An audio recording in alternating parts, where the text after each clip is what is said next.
We are going to start with load versus capacity. The purpose of load versus capacity is so you can understand how injury happens. Sheila, with your feet comfortably under your hips and your knees extended, can you reach down as far as you can?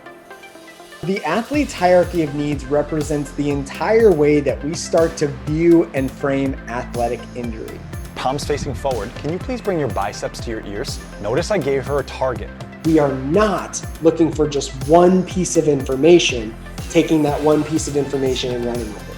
Very important that we start to look at the whole picture. It's being shorter, it's being put on passive slack.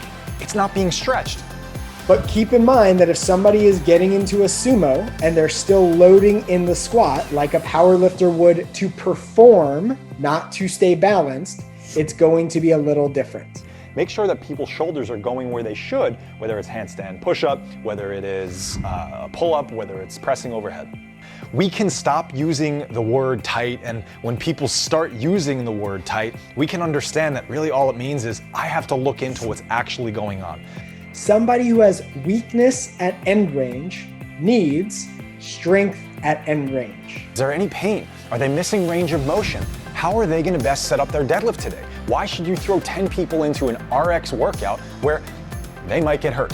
All of these ratios are going to adapt to any rep scheme. I'm not concerned with their tolerance. Okay, Active Life Professional Pathway is what you need, starting with the immersion course.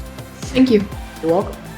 We define Turn Pro as the courageous pursuit of one's own fulfillment via personal and professional excellence in service to a worthwhile cause greater than yourself.